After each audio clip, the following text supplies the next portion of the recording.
سورہ قبصہ۔ اعوذ باللہ من الشیطان الرجیم، بسم اللہ الرحمن الرحیم۔ اللہ نہایت رحمت والے بے حد رحم فرمانے والے کے نام سے۔ محبوب چیں بجبیں ہوئے اور انہوں نے منہ پھیرا اس بات پر کہ ان کے پاس نابینا حاضر ہوا، اور چونکہ آپ نے توجہ ہی نہیں فرمائی اس لیے آپ کو کیا معلوم کہ شاید وہ پاکیزگی حاصل کرے یا وہ نصیحت مان لے، تو آپ کی نصیحت اسے نفع دے۔ وہ جس نے بے پرواہی کی تو آپ اس کی طرف متوجہ ہوتے ہیں، اور آپ پر اس میں کچھ ضرر نہیں کہ وہ پاکیزگی حاصل نہ کرے، اور وہ جو طلب خیر میں جلدی کرتا ہوا آپ کے پاس آیا اور وہ اپنے رب سے ڈر رہا ہے تو آپ اس سے بے پرواہی فرماتے ہیں۔ حق یہ ہے کہ بے شک یہ قرآن کی آیتیں نصیحت ہیں، تو جو چاہے اس قرآن کو یاد کرے۔ ان صحیفوں میں جو عزت والے ہیں، بلندی والے، پاکی والے ہیں، ایسے کاتبوں کے ہاتھوں سے لکھے ہوئے جو نہایت بزرگی والے بہت نیک ہیں۔ حق کا منکر آدمی مارا جائے، کیسا سخت ناشکرا ہے۔ اسے کس چیز سے بنایا؟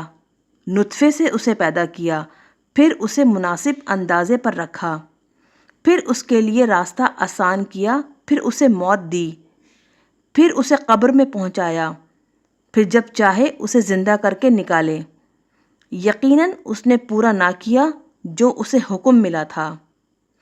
تو انسان کو چاہیے کہ وہ اپنے کھانے کو دیکھے کہ ہم نے خوب پانی بہایا، پھر عجیب طریقے سے ہم نے اچھی طرح زمین کو پھاڑا تو اس میں غلہ اگایا، اور انگور اور ترکاری، اور زیتون اور کھجور، اور گھنے باغ، اور میوے اور مویشیوں کا چارہ، فائدہ پہنچانے کے لیے تمہیں اور تمہارے چوپایوں کو۔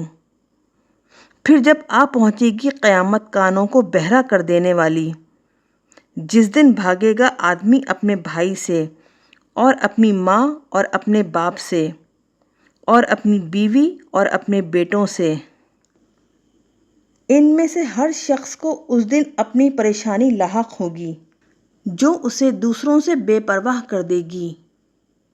کئی چہرے اس دن چمکتے ہوں گے مسکراتے ہوئے حشاش بشاش، اور کتنے منہ اس دن خاک آلود ہوں گے، ان پر سیاہی چھائی ہوگی۔